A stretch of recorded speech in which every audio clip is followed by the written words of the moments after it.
For ACUsports.com, I'm Grant Boone here with head football coach Ken Collums, coming off an 84-6 season-opening win against Concordia College from Alabama. Coach, the numbers were just almost absurd, the statistics, the final score. Big picture, though, what was your takeaway from that game the other night? Well, the bottom line is we came out and we played clean, and that's the number one thing you want to do in game one, regardless of who you're playing. We didn't know much about Concordia, and ultimately it really didn't matter because in game one you're more concerned about yourself, with taking care of the ball, making the right decisions as far as protection, depth of routes, all that, rallying to the ball, forcing turnovers, which we did, and tackling well, and for the most part we did, so I was very pleased.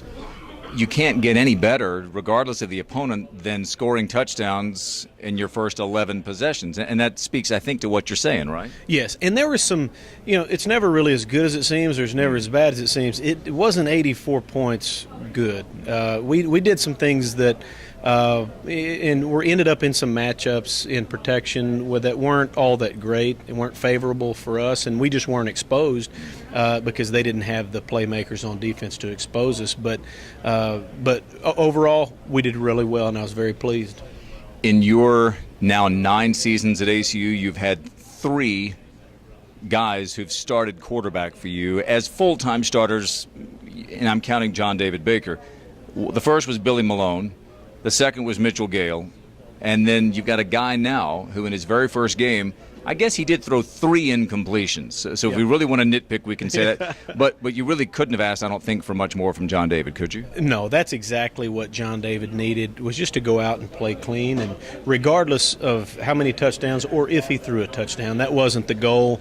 It was just to manage the offense, work himself through the ebbs and flows of a game offensively, through the good and the bad. And we didn't really hit our goal as far as working through the bad because there wasn't that much bad. We gave up a sack on an empty protection, which was pretty ugly. But I was hoping that he would play most of the game, and we didn't get that. But we'll get that this week.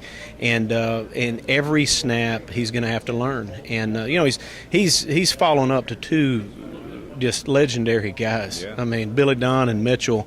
Those guys, we threw a lot of passes here for years, and for him to come out and throw 7 touchdowns, sometimes touchdowns come easier, and then at times you can't buy a touchdown, and so it is pretty ironic that first rattle out of the box, but he's set the standard pretty high, just as far as efficiency, not necessarily touchdown passes, but I think he'll follow up well. And you told us in the spring how impressed you were. You thought he took a leap in the sense that he protected the football, and he certainly did that the other night.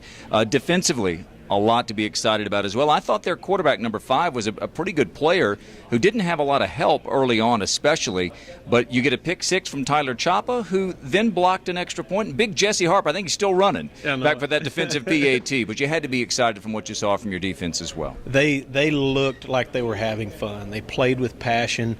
Until they started getting tired a little bit. Our conditioning may have come into play, and I'm hammering a little bit about conditioning this week. We're getting after them a little bit with some extra stuff, but defensively, I thought we did really well against the run. They ended up with significant rushing yards because of that quarterback. In any spread offense, you've got to put up with a quarterback spreading you out from sideline to sideline and making yards with his feet, and that's what they did. But our D-line did a good job, not a great job of keeping the guy contained. But our guys broke on the ball. We were pretty much where we were supposed to be. We got some young guys in there that got out of position at times, but our guys did really well on defense. This week you get McMurry. They were the first team you ever were a head coach against. That was in the season opener last year. And their head coach is in a similar spot to where you were last year, moving from offensive coordinator to head coach. I know you know Mason Miller. You guys are friends.